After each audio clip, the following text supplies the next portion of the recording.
Yeah, so I think we've done a pretty good job. I think fans of Foot in Coldwater, and even fans of Helix that remember the song from those days, I think they'll be quite impressed. I'm quite happy with the way it's turned out. Frank's voice on it is beautiful. I mean, he's just got this, this great emotion that comes through as the song deserves. And like I said, we've changed it up a bit. We've fairly faithful to the original, but we put our own stamp on it as well, which is, I think, the way a cover song should be. That's great. Frank, do you want to elaborate on that more? Not really. I'm just hoping, we and I do a good job. Actually, the boys do a good job on the music, and I have no problems with that. I'm just, if I can come out sounding like half an Alex, I'm happy with it. But I'm really proud of the album in general. The Sing to Me, we tried to do a cut that sounded like a mix between a Roxy and who was it we were going for? Well, I was just really trying to sound, like Roxy Music meets Shattervox. Right. But we played it for a few people, and that they're saying it's got like kind of a Pink Floyd sound to it. So who knows? I'll take that any day. Yeah, of course. I mean, I'm a huge Pink Floyd fan, and it's interesting, in this album especially. We tried some different things. I mean, our first album I think was a little more hard rock and punk oriented, and this time we've kind of gone, we've gone a couple of different directions. I mean, Sing to Me is kind of that Zeppelin-esque, but folky Zeppelin-esque, almost country-ish. Yeah. Then we got a 50s song, Caroline. Yeah. And then a really powerful, punchy Shattervox too. Yeah, which is Talking to Myself. Which probably, I think that was the original working title of the album. But then when Sing to Me, when that song came together, I think we just all agreed that needs to be the title cut. So it's, and there's a couple other good tunes in there as well. Yeah. But, so what are you going to do with this new album? When's it coming out? We're working hoping hard. For November, December? December. We're trying for December, yeah. Yeah, and that Mike's got to do a bit of work, and the mixing's happening. We've got half or more than half back, and they sound great. Yeah, we got 5 out of 9 songs mixed. Yeah. So. Any plans for a release party? Well, we're cautiously planning for a release party in December. But there's a lot that needs to take place before you're ready to release an album, right? I mean, you get the mixes, mastering, the production, all that stuff. So I think we're planning for a gig in December one way or the other, and whether or not that ends up being the CD release, we'll see how quickly we get the CD done. So where have some of your favorite places to play in Toronto? Where have they been? The Mocambo is a real treat. We played there twice. And that, of course, that's closing next month forever. Apparently some kind of bath and beauty store's going in there. The Hard Rock was very cool. The Hard Rock. Sound and the sound guy at the Hard Rock, for any band that wants to play, that's a kick-ass place to play. Yeah. And Cadillac Lounge is always fun.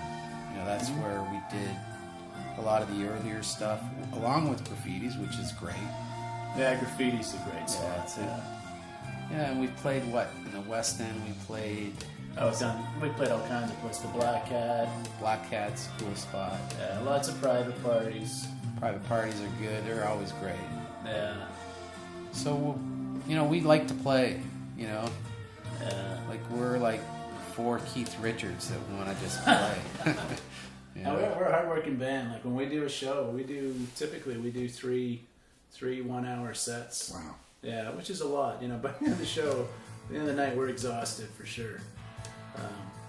But we love it. It's like, you're on adrenaline. That ends up with breaks. That's about a 4-hour show, right? Yeah, that's great. And you're just going on adrenaline, but by the end of the night, you're spent. Yeah. And the next day, I'm a write-off. Did you say how you guys met? Through Steve, really. Through Steve, yeah. So Steve, who was the original drummer, and it's a funny story. So I wanted to start wanted to play in a band, wanted to start a band, and mentioned it to Steve. Steve said, "Hey, I know a guy named Frank. Frank can sing. He used to play in a band." I'm like, "Oh, okay, cool. No problem. Let's do that." And then Steve's like, "Hey, maybe I could play drums." I'm like, have you ever played, right? And he said, "Well, no, but it can't be that hard." And what did I know, right? I mean, I could play guitar. I've been playing for a while, but I really hadn't played in a band, so I didn't know. So I figured, just fake your way through. It'll be fine. And you know what? As crazy as that sounded, and it was just the three of us for a while. It took us a while until we found a bass player. Andre? Huh? Andre? Jean, actually. Jean. But the original bass player was a guy named Kevin. Kevin Bond. Yeah. And he was with us for the first 5 years. So for the first 4 or 5 years, it was Steve on drums and Kevin on bass. Yeah. And that's Mike on drums.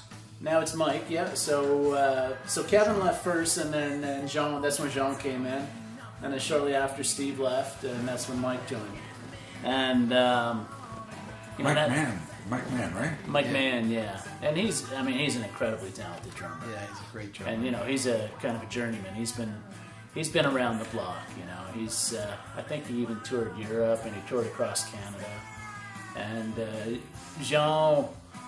Classically trained on the violin, so the bass is a pretty natural instrument for him. So as much as we had a lot of fun and we came a long way with Steve and Kevin, I think when Mike and Jean came in the band, that's when things really kind of started to gel. And that's when we released the first album, and we've released a live album in the spring, and we got this next album coming up. Where's that live album then?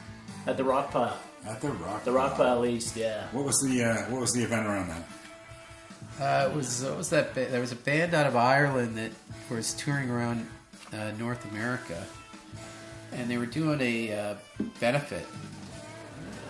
Friends of Emmett. Yeah. And what was the benefit? It was Kids Help Fund. Kids Help Fund, right? Yeah. And so we were asked to join in, and there was another band of brothers, 4 guys that rocked as well. They were on good, the Yakubi brothers. Right, they were really good. Yeah. Really good. They were great.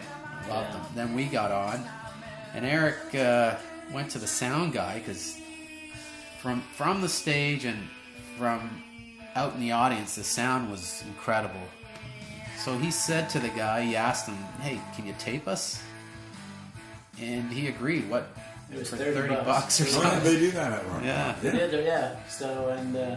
Yeah, CD at the end of the show, for sure. So we did all our original stuff, Yeah. and it worked out.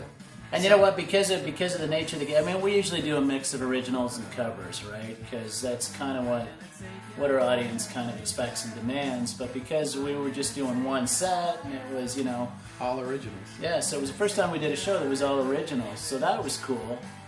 And you know what?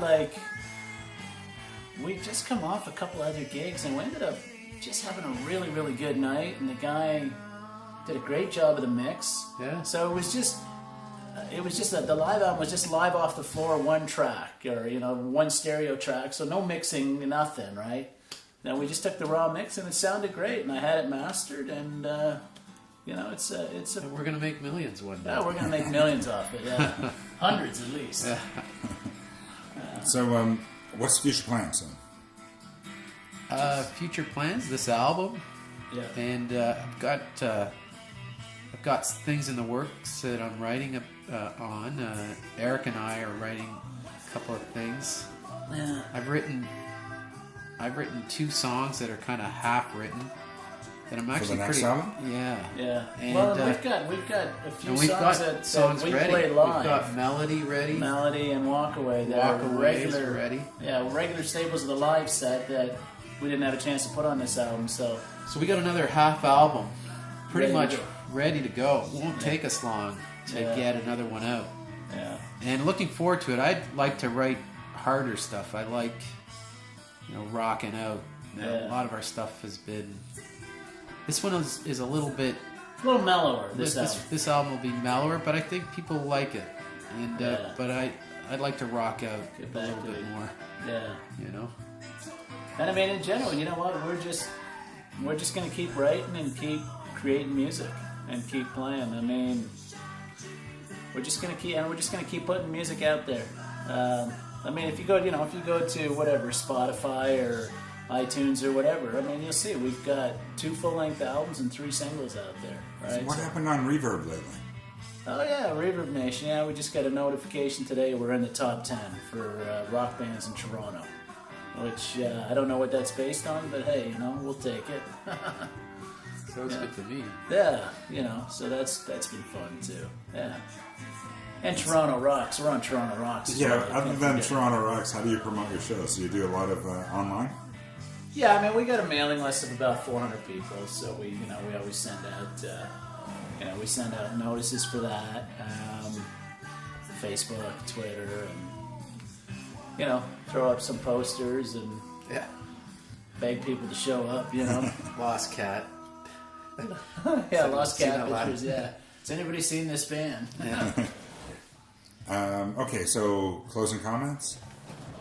You guys got work to do tonight, I know. Yeah. No, you know what? We really appreciate, the exposure you and everyone else is giving us, and the fan base.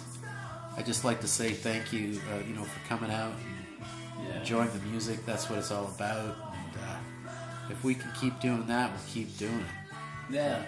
Yeah, the fans. Yeah. Seriously, and I mean, it's not like we've got millions screaming fans, but the ones that do come out are great, and they're very encouraging, and that's what we make music almost because it's just part of who we are, and we have to. It's like we can't help it, but it would be kind of meaningless if nobody cared or nobody listened. And you know what? We've got a good solid number of fans that really seem to care and cheer us on, and that's huge.